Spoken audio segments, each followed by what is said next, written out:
அனைவருக்கும் வணக்கம். வரதட்சணை பற்றிய பல நிகழ்வுகள் சமீப காலமாக அதிகரித்து வருது.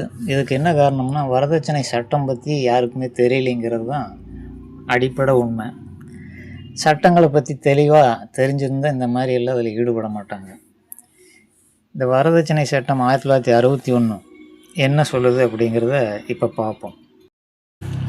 வரதட்சணைங்கிறது நகைகள், கார் மற்றும் பொருள்கள், அதுபோக பணம், இதைத்தான் கருத்தில் கொள்ளணும்.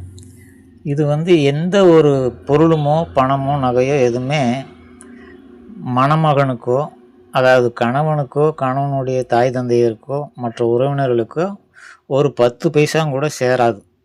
சட்டம் அதுதான் சொல்லுது. முழுக்க முழுக்க அந்த பெண்ணுக்கு உண்டானது. ஒருத்தர் 10 பவுன் பெண்ணுக்கு போட்டிருந்தான், அந்த 10 பவுனு அதனுடைய உரிமை முழுக்க பெண்ணுக்கு தான் உரிமை அப்படிங்கிறது இந்த சட்டம் சொல்லுது. ஒரு கார் கொடுத்துருந்தாங்க கூட அது பொண்ணுடைய காரு தான், பையனுக்கு அது சொந்தமே ஆகாது, வாழ்நாள் முழுக்க அதுதான். அதே சமயம் அந்த பெண்ணுக்கு அந்த கணவனால் ஒரு குழந்தை பிறந்த பிறகு இந்த காராக இருந்தாலும், பொருளாக இருந்தாலும், பணமாக இருந்தாலும் அந்த குழந்தைக்கு வேணுமா சேரும். பெண் மற்றும் அந்த பெண்ணுக்கு பிறந்த குழந்தைகளுக்கு தான் இந்த வரதட்சணை பணமானது சேரும் அப்படிங்கிறது தெளிவாக சட்டம் சொல்லியிருக்குது. காலங்காலமாகவே பெண்ணுக்கு போட்ட நகை எல்லாமே அந்த பெண் தான் வச்சுருப்பான். மாமியார் எல்லாம் தொட முடியாது. அதே போல் ஒரு அடிமைப்படுத்தி கொடுமைப்படுத்தி அதை அடித்து பிடுங்கி வாங்கித்தான் அதை பண்ணுறம்போது அது வரதட்சணை கொடுமை சட்டத்தின் கீழே வரும். அந்த பெண்ணை வச்சுருக்கும் வரை எந்த பிரச்சனையும் இல்லைங்கிறதுனால தான் இது வாங்கிட்டு வான்னா இவங்களுக்கு அதனால் எந்த உபயோகம் கிடையாதுங்கிறது கூட அடிப்படையில் தெரியறதில்லை. பெண் தாய் வீட்டிலிருந்து கொண்டு வந்த அனைத்து சொத்தும் பொருள்கள் அனைத்துமே குழந்தைகளுக்கு தான் சேரும். அப்படி குழந்தைகள் இல்லாமல் அந்த பெண் ஒரு வேளை இறந்து விட்டால் கூட அந்த அனைத்து பொருளும் சொத்தும், கார் முதற்கொண்டு நகை எல்லாமே அந்த பெண்ணை பெற்றவர்களுக்கு திரும்பி அளிக்கப்பட வேண்டும் அப்படிங்கிறத சட்டம் சொல்லுது. இதெல்லாம் இவ்வளோ கடுமையான சட்டங்கள் இருந்தும் கூட அறியாமையில் இதை பண்ணிகிட்ருக்குறாங்க. கொடுக்குறவங்களுக்கும் கூட இந்த சட்டம் தெரியறதில்லை. அதுக்காகத்தான் இந்த விழிப்புணர்வு உண்டாகணும். இதெல்லாம் போய் யாரும் தேடி படித்து பார்க்குறதில்ல. இது அரசாங்கம் வெளியிட்டிருக்கிற இந்த இதை தெரிஞ்சுக்கிட்டாலே நம்ம தைரியமாக இருக்கலாம் அப்படிங்கிறத, அதே போல் குற்றம் பண்ணுறவங்க இவ்வளோ சட்டம் இருக்குது நம்ம செய்யக்கூடாதுங்கிற எண்ணமும் வரும். இதை யாருமே தெரியாதனால தான் இந்த தவறுகள் நடந்துகிட்ருக்குது. அப்படி ஒரு காலகட்டத்தில் பெண் இறந்து விட்டால் கூட குழந்தைகள் இருந்து விட்டால் போதும், கணவனுக்கு கூட அதில் உரிமை கிடையாது. அப்படியே குழந்தைகள் இல்லாவிட்டாலும் குழந்தைகள் இருந்தால் குழந்தைகளுக்கு சேரும், குழந்தைகள் இல்லாவிட்டால் பெண்ணை பெற்றவர்களுக்கு, அதாவது இந்த திருமணமாகி இங்கே வரதட்சணை கொண்டு கொடுத்த பெற்றோர்களுக்கு அது திருப்பி அளிக்கப்பட வேண்டும் அப்படிங்கிற ஒரு அருமையான சட்டத்தை இருக்கும்போது அதை பற்றி தெரியாமல் தான் கொடுக்குறவங்களும் கொடுக்குறாங்க, வாங்குறவங்களும் வாங்கிட்டு இப்படி சிக்கலில் சிக்கிட்டு சீரழிஞ்சு அவமானப்பட்டு போகிறாங்க. இப்போ ரிதன்யா கேஸையே எடுத்துக்குவோம். அங்கே கொடுக்கப்பட்ட அந்த கார் முதற்கொண்டு 150 பவுன் எல்லாமே அங்கே தான் இருக்கிறதா அந்த பொண்ணு அந்த ஆடியோவில் சொல்லிட்டு இறந்துருக்குது. அப்படிங்கும்போது இது முழுக்க திரும்பவும் இந்த அண்ணாதுரையிடம் ஒப்படைக்கப்பட வேண்டும். இதுதான் சட்டம் சொல்லுது. இதில் என்ன பண்ணுறாங்க, அதுக்காக தான் திருடு போயிடுது அப்படிங்கிற மாதிரி ஒரு நாடகத்தை கூட செய்ய முயற்சி பண்ணாங்க. இது ஊரறிஞ்ச விஷயமா இருக்கிறதுனால இப்போ அந்த ஈஸ்வரமூர்த்தி குடும்பம் தப்பிக்க முடியாது. இதில் ஒரு பைசா கூட அந்த குடும்பத்துக்கு சேராது. இப்போ ரிதன்யாவே இந்த ஆடியோ ரெக்கார்டு பண்ணாமல் இறந்துருந்தால் அவ்வளோதான், சுவாகா போட்டிருப்பாங்க. அது கொடுத்ததற்கான எந்த அத்தாட்சியும் சாட்சியும் கிடையாது. அப்படிங்கிற ஊர் சொல்கிறத வச்செல்லாம் இதை முடிவு பண்ண முடியாது. எழுத்துப்பூர்வமாக பதிவு பண்ண விஷயங்கள் தான் அங்கே செல்லுபடி ஆகும். அப்படிங்கும் பொழுது அந்த பெண் இப்போ ஆடியோவில் இந்த பவுனெல்லாம் இங்கே இருக்குது, இந்த இடத்துல வச்சுருக்கிறேன் அப்படின்ட்டு, அதுவும் இந்த வரதட்சணை கொடுமை பற்றின எல்லா விஷயங்களையும் தெரிஞ்சு தான் இந்த இறப்புக்கு முன்பு எல்லாத்தையும் தெரிஞ்சுக்கிட்டு தான் அது பண்ணியிருக்குது நீட்டாக அப்படிங்கிறது இப்போ இந்த சட்டங்களை எல்லாம் படிக்கும் பொழுது தெளிவாக தெரியுது. எங்கேயுமே தப்பிக்க முடியாத அளவுக்கு அந்த பெண் ஆடியோவில் பதிவு பண்ணி கொடுத்துருக்குது. இப்போ பெண்ணுக்கு ஒரு ஊரில் ஒரு நிகழ்ச்சி வந்தது. பெண்ணுக்கு உண்டான சொத்து அதே திருப்பூரில் தான் இன்னொரு பெண் இதே மாதிரி இறந்து போச்சு. அந்த பெண்ணினுடைய பூர்வீக இடத்தை விற்று ஒரு 50 லட்சம் ரூபா அந்த பெண்ணுக்கு பங்கு வந்திருக்குது. அதை வாங்கிட்டு வான்னா அதை சொல்லி கொடுமைப்படுத்தி ஈரோட்டில் அந்த பெண் தற்கொலை செஞ்சு இறந்து போச்சு. அந்த கேஸ்லேயும் இதே தான், அவங்களுக்கு விவரம் தெரியல. அந்த 50 லட்சம் ரூபாய் வாங்கிட்டு வந்தாலும் அது பெண்ணுக்கு சேர்ந்தது. அதில் ஒரு பைசா கூட உரிமை கோர இந்த கணவனுக்கு கூட உரிமை இல்லாத போது இப்படி முட்டாள்தனமாக அதை வந்து கேட்டிருக்கிறாங்க. பணத்தை வாங்கிச்சாலும் இது வந்து இதனால தான் அது குற்றம் அப்படிங்கிறது. சட்டப்படி அது குற்றம். பணத்தை வாங்கிட்டு வந்தாலும் அது முழுக்க முழுக்க பெண்ணுக்கு சேர்ந்தது. பெண்ணாக விருப்பப்பட்டு கொடுத்தா தான் வந்து அது சட்டப்படி செல்லுமே ஒழிய, இதுபோல் நீ கொடுத்தே ஆகணும்னு கட்டாயப்படுத்தவோ கொடுமைப்படுத்தியோ வாங்கும் பொழுது தான் அது மிகப்பெரிய குற்றமாக இந்த சட்டத்தில் சொல்லப்பட்டிருக்குது அப்படிங்கிறத எல்லாரும் தெளிவாக புரிஞ்சுக்குங்க. இந்த பாடாவதி பையனுகளை பெற்று வச்சுருக்கிற பண்ணாடைகள்லாம் இதை முதல்ல தெளிவாக தெரிஞ்சுக்குங்க. சும்மா பையனை பெற்று வச்சுட்டேன், நான் செலவு பண்ண காசெல்லாம் அவன் மூலமாக திருப்பி நான் எடுத்துக்கணும், இது என்ன வியாபாரமாக? அப்படித்தான் வந்து எல்லா பெற்றோர்களும் பையனை பெற்றவங்க பூரா கேனத்தனமாக இந்த மாதிரி செஞ்சிட்ருக்குறாங்க. அது சிக்கலில் போய் செஞ்சு அந்த குலமே நாசமாகி போயிடுது. ஒரு பெண்ணை குடும்பப்படுத்தினா அந்த குலம் எங்கே விளங்கும்? வந்தவ வந்து நல்லா சந்தோஷமாக இருந்தால் தான் அந்த குலம் செழித்து வளரும். அதே போல் திருமணத்துக்காக காத்திருக்கக்கூடிய மணமகன்கள் பையன்கள் வந்து தெளிவாக தெரிஞ்சுக்கணும்.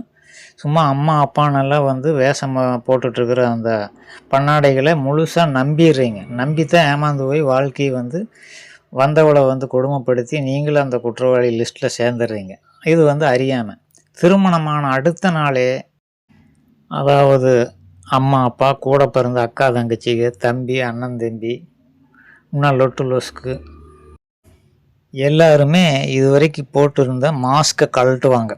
அந்த அன்னைக்கு தான் உங்களுக்கு வந்து தெரியும், தாலி கட்டின பிறகு, அந்த திருமணம்ங்கிறது முடிந்த பிறகு தான் உங்கள் குடும்பத்தினுடைய உண்மையான சொரூபம் என்னன்ட்டு அப்போவே அவங்க காட்ட ஆரம்பிச்சிருவாங்க. அது உங்களுக்கு கவனிக்கக்கூடிய நிலைமையில் நீங்கள் இருக்க மாட்டீங்க. அந்த கல்யாண மயக்கத்தில் உங்களுக்கு இன்னும் ஒன்றுமே புரியாது.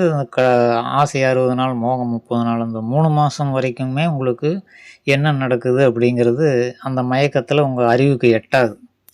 இதனால தான் இவ்வளவு பிரச்சனைகள் நடக்குதுங்கிறத ஆண்மகன்கள் தெரிந்து கொள்ளணும்.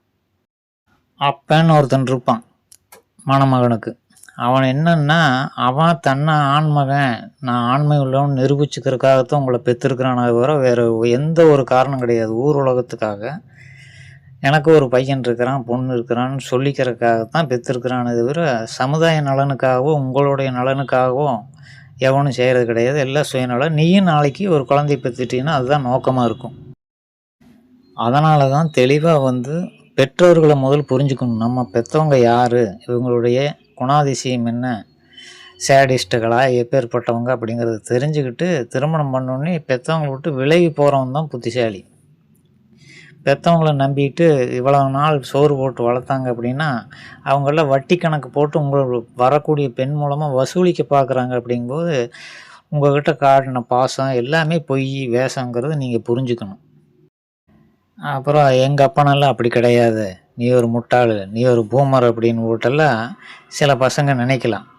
அதுபோல் உங்களை மாதிரி பைத்தியக்காரன்னு உலகத்தில் எவனுமே கிடையாதுங்கிறத உண்மை அப்படிங்கிறத முதல்ல புரிஞ்சுக்குங்க. உங்களுக்கு விருப்பப்பட்ட ஒரு பைக்கை வாங்கி கொடுக்கலாம், ஒரு சட்டையை வாங்கி கொடுக்கலாம், எதை வேணாலும் வாங்கி கொடுக்கலாம். உங்களுக்கு விருப்பப்பட்ட மனைவியை பெற்றவங்க வாங்கி கொடுக்கவே மாட்டாங்க. அதில் வந்து உள்நோக்கம் இருக்கும். வண்டி வாங்கி கொடுக்கும்போது எந்த ஒரு உள்நோக்கமும் இருக்காது. ஆனால் பெண்ணை வந்து திருமணம் செய்துட்டு வரும்போது அவங்களுக்கு பொருளாதார ரீதியான உள்நோக்கம் இருக்குங்கிறத முதல்ல புரிஞ்சுக்குங்க. ஒன்றும் இல்லை, உன்னை பெற்ற அப்பன் இருக்கான்ல, அவன் வந்து உன்னுடைய தாத்தனுக்கு என்ன பண்ணனாங்கிறத கொஞ்சம் அப்படியே அலசி ஆராய்ந்து பார்த்தாலே உங்களுக்கு தெரிஞ்சு போயிடும். உங்கள் ஒப்பன் தாத்தனுக்கு எதுவுமே செய்யாத போது நீ எதுக்கு உங்கள் ஒப்பனுக்கு செய்யணும்னு மண்ணாங்கட்டி மாதிரி நினச்சிட்டு பெற்றவங்களை வந்து மதிச்சிட்ருக்கிறீங்கிறது தவறுங்கிறத புரிஞ்சுக்கணும் இளைஞர்கள்.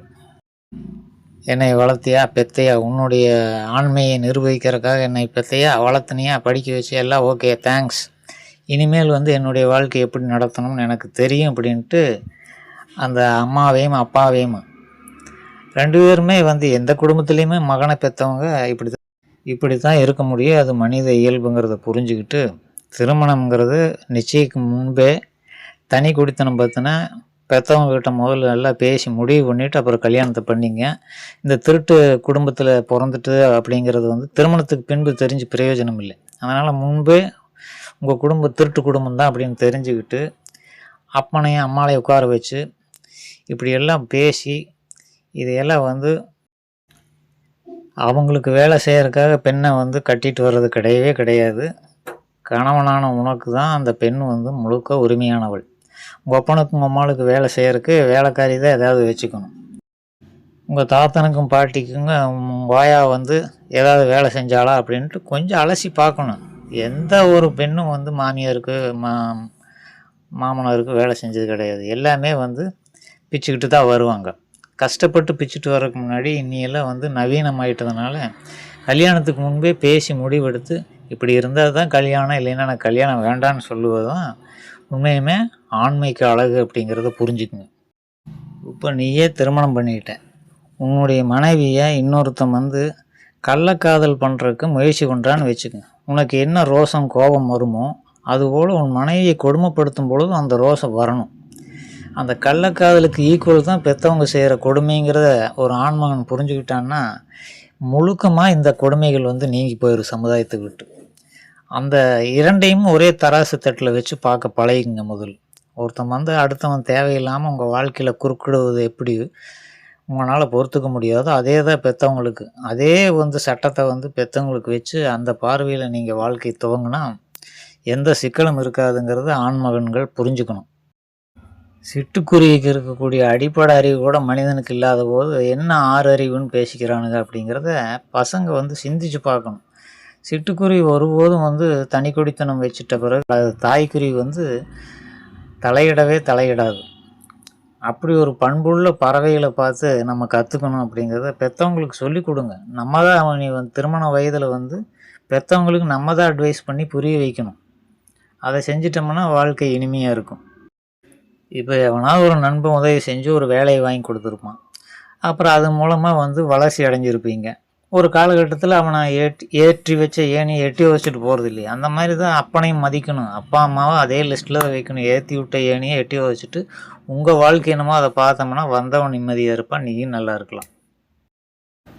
அதனால் பாசங்கிற போர்வையில் அவங்க போட்டிருக்கிற மாஸ்க்குள்ளே ஏமாந்து போயிடாதீங்க. பாசம் உங்கள் அறிவை மறைக்க அனுமதிக்காதீங்கன்னு சொல்லிட்டு ரீல்ஸில் போய் குத்தாட்டம் பார்த்துட்ருக்கிற நேரத்தில் ஒரு 10 நிமிஷம் இது போன்ற வரதட்சணை சட்டம் அப்படின்னா என்ன, குடும்ப வாழ்க்கைன்னா என்னங்கிறதெல்லாம் சில விஷயங்களை தெரிஞ்சுக்கிட்டு அதுக்கு பிறகு திருமணத்தை பண்ணிட்டோம்னா இனிமையான வாழ்க்கை அமையும். இல்லைன்னா நடுவால் சிக்கிட்டு நாசமாக தான் போகணும். பல பேர் வந்து பல்ல கடிச்சிட்டு வாழ்ந்துட்டுருப்பாங்க, பெற்றவங்களுக்கும் மனைவிக்கும் இடையில சிக்கிட்டு.